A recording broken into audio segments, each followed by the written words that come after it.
Quando falamos em segurança do trabalho, é um assunto muito complexo e quando nós temos uma ocorrência, gera-se muitas discussões, muitas interpretações, muitas ideias, muitos pré-julgamentos.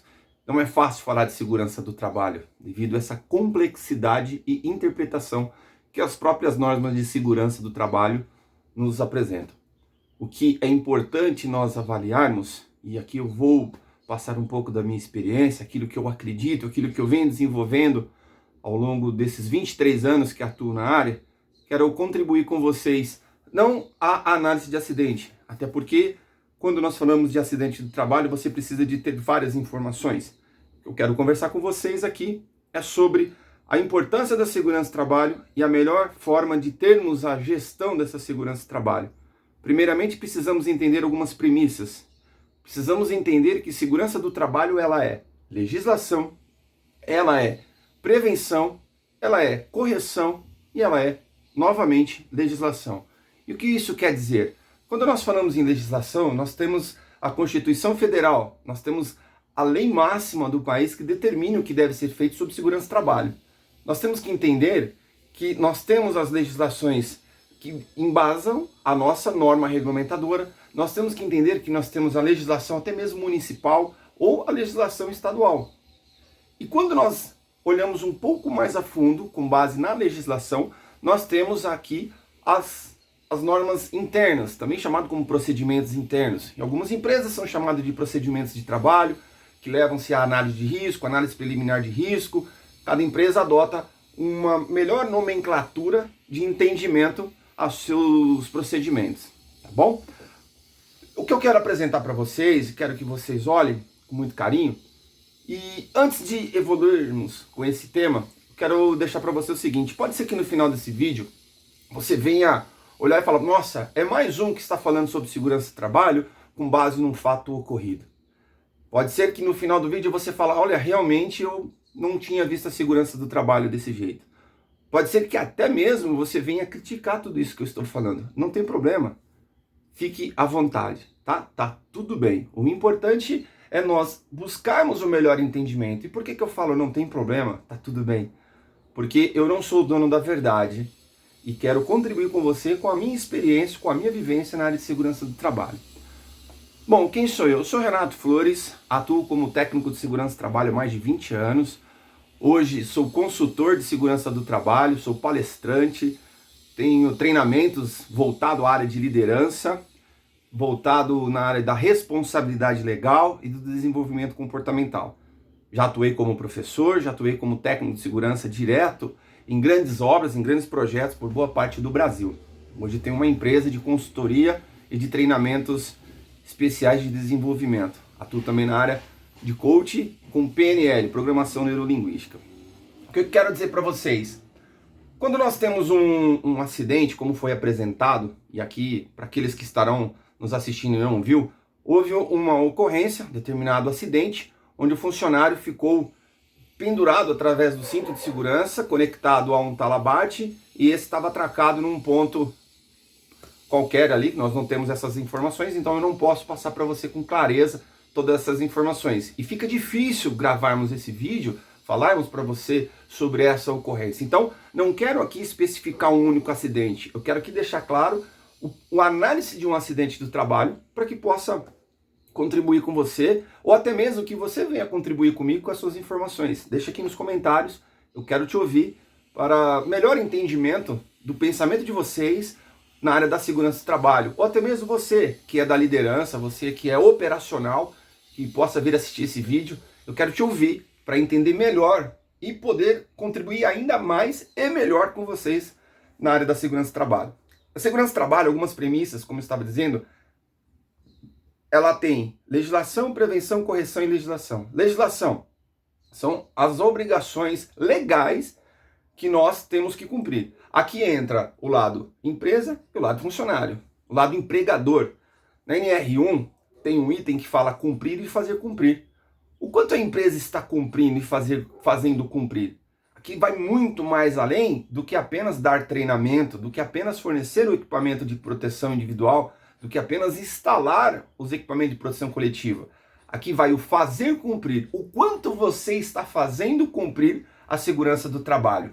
Aqui começa a responsabilidade. Quando nós falamos de responsabilidade, nós temos que entender que todo aquele que cria a condição de risco fica responsável por todas as ações que ali venham ocorrer. Nós temos que entender a questão do delegar e fiscalizar. Quem que delegou, quem que pediu para fazer aquela atividade? Como que você pediu, como que você orientou? O quanto você está fiscalizando aquela atividade que está sendo executada? É muito importante que você faça essa análise.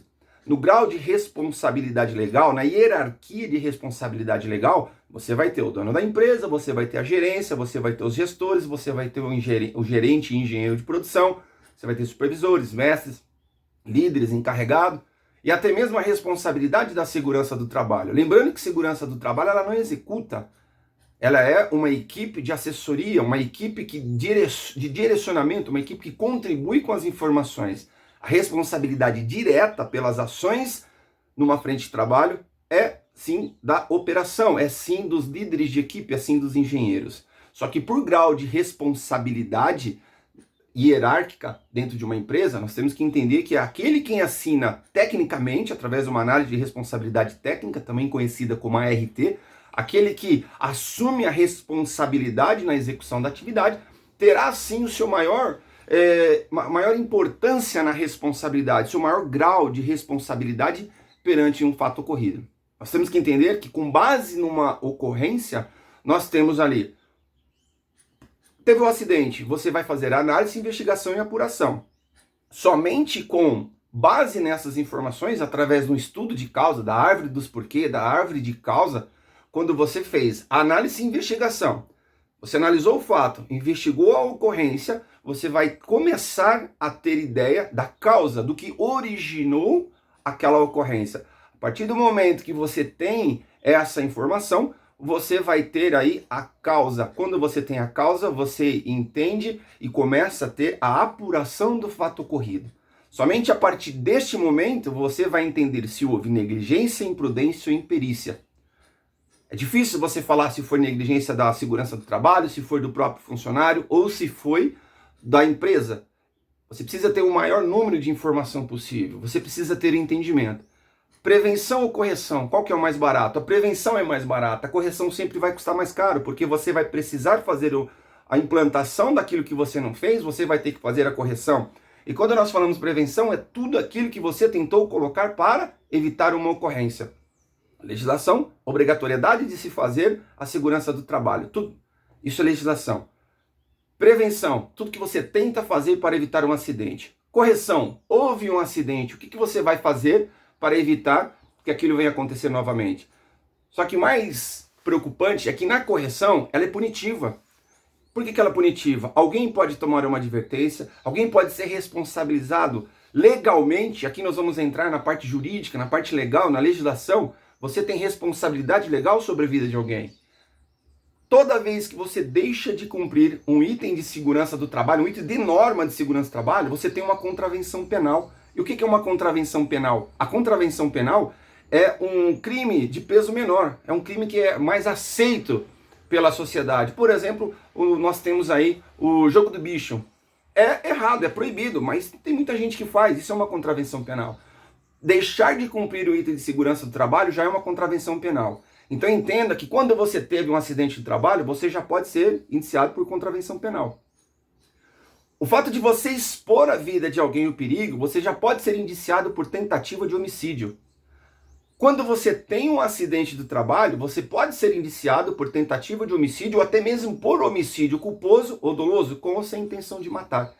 O que vai direcionar é a prova daquilo que você tentou fazer e como você fez. Com base nessas informações, o corpo jurídico, numa ação trabalhista, num julgamento, o juiz de direito vai, ou o juiz trabalhista, nós temos que entender que nós temos a lei trabalhista e a justiça comum, justiça do trabalho e justiça comum. As duas irão somar forças nessa análise, investigação e apuração para dar o julgamento, se houve imperícia, negligência ou imprudência. Então é muito importante você ter em mãos todas essas informações. É muito importante nós entendermos que a presença da liderança do encarregado no delegar, no falar e no fiscalizar, irá sim contribuir com a evolução da educação, da conscientização de segurança do trabalho. O técnico de segurança, ele tem por responsabilidade levar o maior número de informações ao maior número de pessoas possível. Nós temos que entender que às vezes as empresas não deixam o funcionário trabalhar e atuar como deveria, como deve ser feito, como ele realmente precisa trabalhar. E aqui entra uma questão difícil de você analisar sobre quando a empresa. Então, olhando o fato ocorrido, onde um funcionário ficou pendurado, é importante nós termos o entendimento do que houve. Por que essa estrutura caiu? Por que houve a queda do material? Por que houve esse rompimento? Por que houve a quebra? Foi mal dimensionado? A estrutura não era adequada? Colocou peso? Não adianta só olhar para o funcionário pendurado com o cinto de segurança. Nós temos que olhar um todo. Entenda, quando nós falamos de não conformidade, você tem ação corretiva, que é aquela que você vai agir de imediato. São ações imediatas, são ações que você vai criar para, de imediato, disposição imediata para evitar que algo aconteça naquele local. Agora, as ações corretivas, você só terá sucesso nas suas ações corretivas se você entender a causa. Você só vai poder entrar com uma ação corretiva se você entender a causa, a origem daquela situação. E veja só, numa ocorrência, na queda de um funcionário ou qualquer outro tipo de acidente, poderão existir várias causas. O que originou a queda desse funcionário?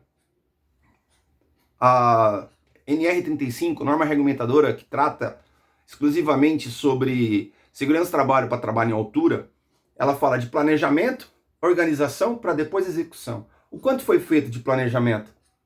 O quanto foi feito de organização da área de trabalho, das condições? Quando nós falamos de planejamento e organizações, nós olhamos aqui a hierarquia de controle. Perigo, trabalho à altura, risco de queda. Mecanismo de controle. A própria norma fala que todo trabalho à altura deve ser evitado quando possível, mas quando não for possível, você tem uma hierarquia de controle. Alguns itens que são obrigatório o cumprimento dela. Quando nós falamos de perigo, nós temos que entender a hierarquia. Nós temos aqui a questão. Você tem mecanismo de controle. Eliminação, nem sempre é possível. Eliminar o trabalho em altura. Eu tenho que trabalhar em altura.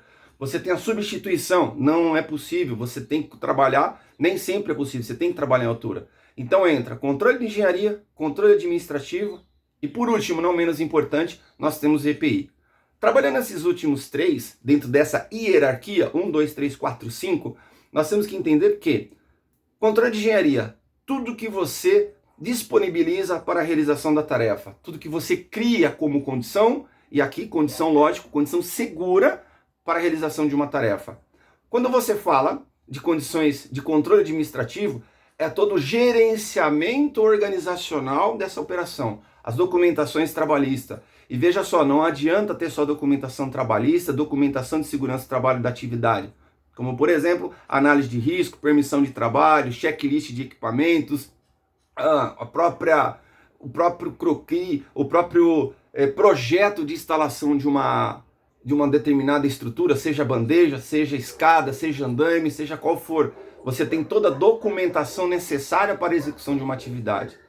Aqui entra a maneira como você foi realizar essa atividade. E a NR35 ela deixa bem claro que a análise de risco deve constar o modo de supervisão. Quem que está supervisionando? Como que é feita a supervisão dessa atividade?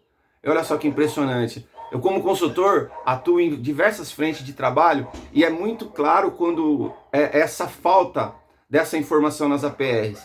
E aqui chama a atenção, sim, da segurança do trabalho, chama a atenção dos profissionais que não olham esse item que está lá na norma. A forma de supervisão deverá estar clara na análise de risco. Então, como é que está sendo o supervisionamento? Como é que está sendo a abordagem da liderança ou da segurança do trabalho na execução da tarefa? E supervisionar aqui é você olhar os mínimos detalhes da atividade. Então, é muito mais complexo do que você possa imaginar. E esse grau de responsabilidade é a somatória de forças que a empresa tem. A responsabilidade maior sempre vai ser da empresa. Só que nós temos que lembrar que a empresa é formada por pessoas. Quem compõe o grupo ou o corpo técnico de uma empresa? Quem são os responsáveis por representar legalmente a empresa na execução de uma tarefa? Temos a hierarquia. Nós temos que entender quem são os responsáveis por essa hierarquia na execução de uma tarefa. Quando nós temos uma ocorrência, é muito fácil nós falarmos, o problema foi o funcionário. Mas qual foi a condição que nós demos ao funcionário? E se foi sim a questão por parte do funcionário, você vai ter que mostrar, através da sua documentação, através das suas orientações, que você ensinou ele a fazer. Mas lembre-se de lembrar de nunca mais esquecer, a NR1 ela chama atenção, cumprir e fazer cumprir. Se o funcionário fez algo errado, é porque você não fez cumprir. Então, faltou sim informação, faltou sim fiscalização, faltou sim monitoramento dessa atividade. Toma muito cuidado com isso. E esse toma muito cuidado, eu chamo a atenção de vocês, porque quando nós falamos de apenas falar que a culpa foi do funcionário, tem um grupo de pessoas que são responsáveis. O funcionário não foi lá fazer sozinho. Agora, se ele foi fazer sozinho, aí é uma outra história, é uma outra maneira, uma outra forma de nós administrarmos essa situação. Tome cuidado quando você fala a culpa foi do funcionário. A única pessoa, o único profissional, a única maestria que vai poder dar o grau de culpado é o juiz. Nós, da segurança do trabalho, através de análise, investigação e apuração, nós iremos apenas mostrar quem são os responsáveis através de uma origem que ocasionou o fato ocorrido, no caso aqui, o acidente. Então, recapitulando, legislação, prevenção e correção. Todo aquele que cria o risco fica e causa dano a alguém, fica responsável em reparar o dano. Também conhecido como ato ilícito. Toda vez que deixamos de cumprir com a segurança do trabalho, estamos aqui infringindo a lei e podemos ser indiciados por contravenção penal. Toda vez que temos uma ocorrência, nós precisamos trabalhar profundamente na análise, investigação e apuração para entender a causa, o que causou aquele acidente. Uma vez identificado essa causa, você irá trabalhar com ações corretivas. É aqui que está o grande diferencial, porque é onde você vai verdadeiramente entender o que aconteceu e montar um novo plano de ação para que não venha acontecer novamente qualquer outro tipo de acidente. Vejo alguns grupos que participam postando vídeos de acidente. A pessoa posta o vídeo, mas não coloca as informações. Toma cuidado com esse comportamento, não é bacana, porque quando você expõe a vida, principalmente você está expondo o acidentado, seja qual for o nível de acidente, você está expondo o acidentado. Quando você apresenta esse vídeo, você está se expondo, ainda mais quando você não coloca as informações necessárias. Você está dando margem para que todas as pessoas façam diversos comentários a você. Aceite os comentários. Aqui, mais uma vez, não quero ser o dono da verdade, mas quero mostrar para vocês como é delicado falarmos de segurança do trabalho, como é complicado, como é complexo, como deve estar todos muito bem alinhados na informação antes de qualquer divulgação. Forte abraço, sou Renato Flores, conto com o comentário de vocês, peço que vocês falam a sua opinião sobre esse conteúdo. Estou aqui para melhorar cada vez mais o meu aprendizado, a minha evolução, para que eu possa somar com você. Beijo, forte abraço, Renato Flores, até mais.